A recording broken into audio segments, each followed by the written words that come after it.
एक जहाज था, ट्रांसपोर्ट जहाज, ठीक है। वो ट्रांसपोर्ट जहाज जा रहा था यहां से, भारत पार करते हुए सिंगापुर साइड में जा रहा था। अचानक वो जहाज जो था ना, वो नीचे, उसकी हाइट बड़ी नीचे हो गई, एल्टीट्यूड क्या हो गई, डाउन कर दिया, वो हाइट को क्या कर दिया, डाउन कर दिया। हाइट डाउन करते करते पुरुलिया के पास इतना नीचे आ गया कि एकदम स्पष्ट दिखने लगा उसका खिड़की दरवाजा, और उसका फाटक कोई खोला, और ट्रांसपोर्ट जहाज था, उसमें सामान लौट किया रहता, और उसमें ना पैक किया हुआ, जैसे जहाज में सामान जाता है तो उसको बढ़िया से पैक कर दिया जाता है लकड़ी उकड़ी से, और पूरा उसी में से ढकेल ढकेल के कोई सामान गिराने लगा। और जब गिरा तो लोगों को गया यहाँ पे उड़ने के बाद, तो लोग गांव में तो ऐसे ही जहाज जा जाता है तो सोच देखते कहाँ है रे, ओ देख बादल के पीछे, देख देख देख वो देख वहां पे। पटना में आप लोग देखते होंगे, अच्छा जो लड़के पटना में शुरुआत में आए होंगे उनको जहाज देख के गजब लगता है, अरे आएगी निचवा कौन सी लिख लो रे, अरे चकवा दिख तो रे। और आप 2-3 महीना रहने के बाद लगता है जय जहाज जय, आप समझ में आ गया कि नहीं गया। तो पुरुलिया में जब वो नीचे गिरा तो लोग ऐसे ही देखने चल आए, रे जहाज जहाज जहाज, सुइया विमान। और जब कंटेनर नीचे पे का लोग खोले इसमें क्या है, तो उसमें से निकलता है बंदूक, AK-47, गोली, ग्रेनेड, खतरनाक बंदूक वगैरह बहुत ज्यादा मात्रा में निकलने लगते हैं। जिसको मिला लूट लिया, लूट ले गया, 4-5 गो कोनो लेके चल गया। अब अच्छा, वो गिराने वाला कहां था, अभी तक जांच हो रहा है। बाद में पुलिस उलिस आई तो जिसको 5 गो मिला तो कहते हमको भी मिला है 2 ठो। समझ आ रहा है कि नहीं, 1-2 को इधर उधर खपा दिया। पुलिस की तो कोशिश रहती है ना कि क्राइम को क्या किया जाए, कंट्रोल किया जाए। देखिए पुलिस अगर अपना काम करती है ना, अगर पब्लिक भी अपना काम कर देना तो बहुत जल्दी खत्म हो जाएगा। पब्लिक को भी एक बार सोचना चाहिए, वो भी साफ जल्दी नहीं देती है। समझ में आ गया नहीं आ गया। तो बड़ा दिक्कत हुआ, पूरी गवर्नमेंट हिल गई कि सोच रहे इतना हथियार कैसे गिरा दिया, बोरा का बोरा बंदूक गिर रहा था। समझ में आ गया नहीं आ गया। तो अगर किसी पब्लिक में हथियार ज्यादा हो जाएंगे तो पुलिस के लिए सांसत हो जाएगा, आफत हो जाएगा वहां पुलिस के लिए। बाद में जांच हुआ, पता चला क्या हुआ क्या नहीं। आपको पता ही है, जांच अगर किसी चीज को चौपट करना है तो जांच को दे दो, इसकी जांच होगी, हो गया, जांच हो रहा है। समझ में आ गया कि ना। और एकदम रद्द कर देना है तो UNO में डाल दो।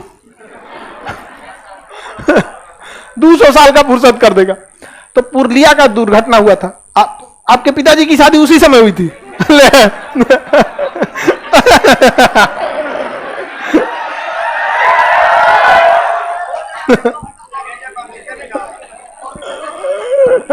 कोई बात नहीं, तो भाई उसका वही घर है तो उसको पता क्यों नहीं होगा। यहाँ पे तो बहुत दिक्कत हुआ होगा जी आप लोग को। तो पुलिस जांच में आई होगी, बुरा भयानक यहाँ पे।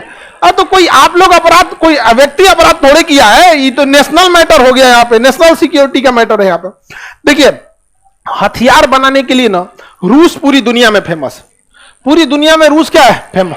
और रूस का एक आदमी था क्लासिकोव, क्या नाम था, क्लासिनिकोव आदमी था, क्लासिनिकोव। इस सुरन का नाम अजीब अजीब होता है, क्लासिनिकोव। यही इंसान बंदूकों की डिजाइन सबसे बेहतरीन करता था। क्या नाम था इसका, क्लासिनिकोव। जब द्वितीय विश्व युद्ध खत्म हुआ ना, तो रिपोर्ट आई कि द्वितीय विश्व युद्ध में क्या हुआ, हम क्यों हारे, क्या रीजन था। तो एक केस स्टडी बनती है ना।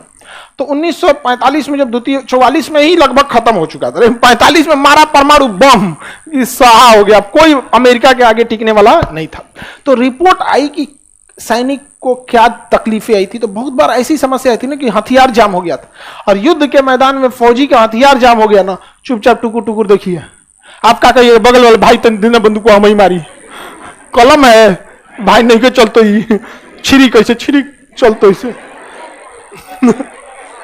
हथियार जाम हो जाएगा, करेंगे क्या चीज आप। हम इतना गोली चलता है धर धर धर कि आपका आवाजें नहीं सुनाई देगा। और बहुत बार इतनी शांति रहती है कि आपको बोलना ही नहीं है, इशारों में काम करना है। बहुत सारी रशियन सोल्जर्स मारे गए थे इसी समस्या की वजह से कि उनका हथियार जाम हो गया था।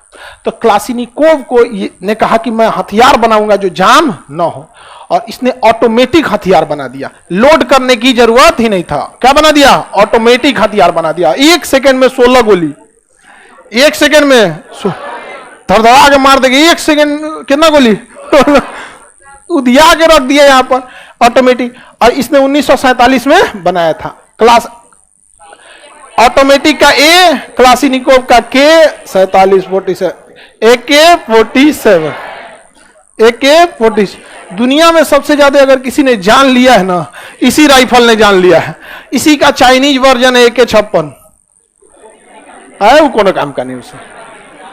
AK-47 बहुत तगड़ा होता। आप में कोई एनसीसी में आर्मी अटैचमेंट कैंप किया है? हाँ, CATC नहीं, आर्मी अटैचमेंट। तो आर्मी अटैचमेंट में आपको LMG दिया होगा, SLR दिया होगा, 303 दिया होगा। AK-47 बहुत कम लाते हैं लोग, क्योंकि एनसीसी में अलाउड नहीं है। अभी हो गया होगा, हमें नहीं पता, हम लोग के समय नहीं लाया गया था यहाँ पर। तो अब उस समय इंसास राइफल, 3 राइफल मेनली दिया जाता है, और चलाने के लिए 303।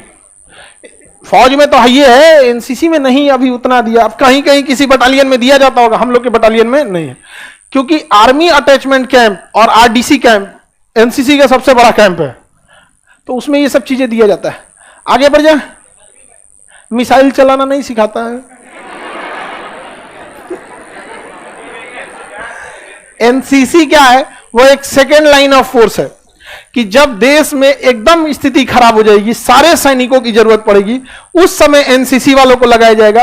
वो आर्मी से पूरी तरह से जुड़े होते हैं, उनको पता होता है। आप बोलेगा कि 7.62 mm का एमुनेशन चाहिए, तो पता है उसको कौन सा है 7.62 mm। और एक आम आदमी को बोलेगा 7.62 mm, तो 5.56 mm थमा देगा, बंदूकों में लगभग नहीं करेगा कि कौन गोली लिया है कि बाहर गिर जा रहा है।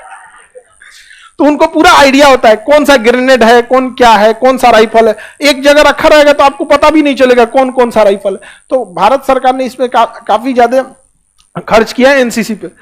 हफ्ता में 2 दिन स्कूल में आके परेड होता है और समोसा वमोसा खिलाया जाता है। हाँ, आगे बढ़ते हैं। तो पुरलिया समझ में आ गया आपका जी? ननिहाल में एक को हथियार नहीं मिला? नहीं मिला, कोई बात।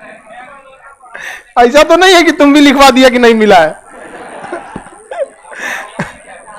आगे देखिए यहाँ पे, तो ये जगह हो गया, समझ में आ गया? ये खनिज के लिए प्रसिद्ध, ये द्वीपीय क्षेत्र, ये पर्यटक और पहाड़ी क्षेत्र।